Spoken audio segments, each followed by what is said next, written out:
Hey guys, what's up? This is Brian Myers here in Amarillo at Primitive Strength, and I want to give you a quick instructional video on the kettlebell swing, specifically the single arm swing.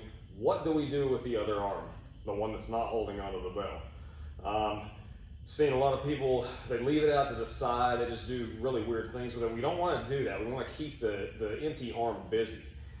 What it tends to do, if it's out to the side, if you leave it there, especially if you get down and you start like this, you're already rotated, okay? And that just compounds a problem that we don't want to see. We don't want any kind of rotation with the spine when we're swinging a kettlebell. When we're single arm swinging the kettlebell, it is like an anti-rotation exercise, all right? You're swinging with one arm, and it wants to pull you and sort of rotate you. You've got to stay squared up. So what do we do with this other hand?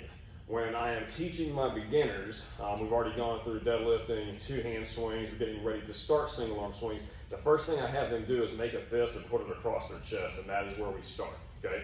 So I'll have them set up. I'll have them set up like they're doing a two-hand swing, and then we're gonna slide that hand over, whichever one they're gonna start with, then we're gonna make a fist, then we're gonna put it across the chest.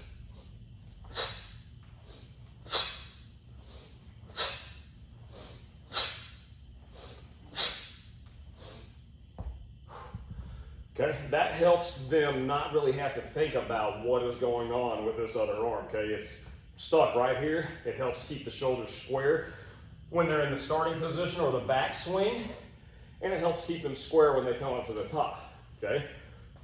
What happens when you want to switch hands? The only place that we switch hands on a kettlebell swing is at the top of the swing. There's no other place that we do that. What happens when you want to switch hands and you got this up here across? You've got to be prepared. You need to tell yourself, I'm going to switch on rep number 5 and rep number 10 to reach out and switch hands. Okay, so your student's been practicing that for a while. They become proficient in single arm swings. You're happy with the way they look. They're not rotating, keeping everything squared up. So it's time to move to the next evolution. We are going to mirror. We're going to take the empty hand. I'm going to swing with my left this time. We're going to take the empty hand and we are going to mirror what our other arm is doing, right?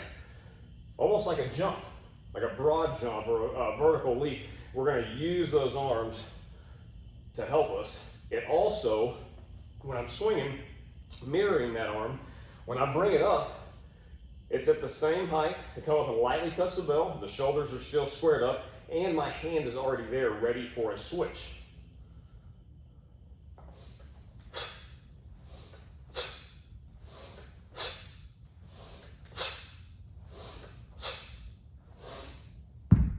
Okay, so mirroring with the opposite arm has that hand already there. There will be, I've never seen anybody get away with a completely perfectly squared up stance on the bottom of the swing. There is going to be a little bit of rotation, but we do not want a huge shoulder dip on that, all right?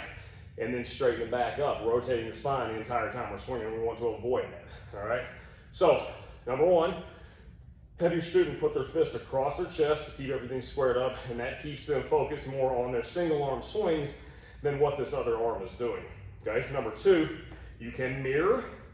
You will come up and do the exact same thing, no matter what side you're swinging on, you're gonna mirror, come up and lightly touch the bell, all right? What I like to do, the third option that you got is still mirroring with that empty arm, but coming up. I like to come up and I bring my arm up to my side, almost like I'm in a kettlebell rack position, and I make a fist.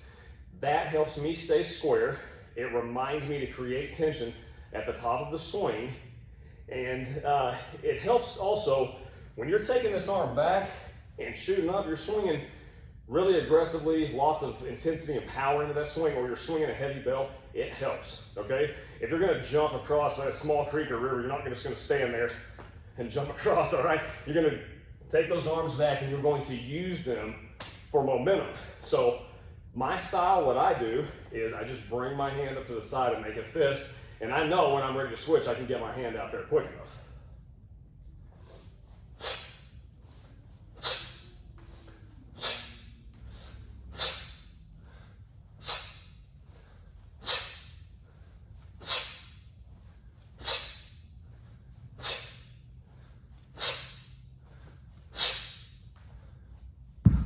Okay, So those are 3 options for you and your students to keep that empty arm busy, all right? To keep it engaged in the entire exercise and make it where it's not just hanging out to the side.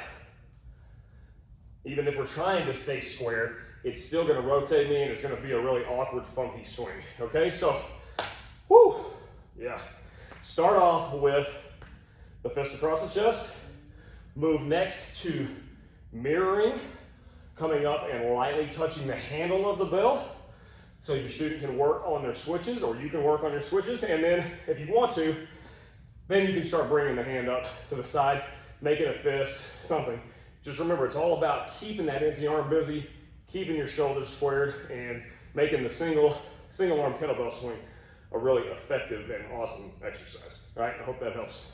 See y'all later.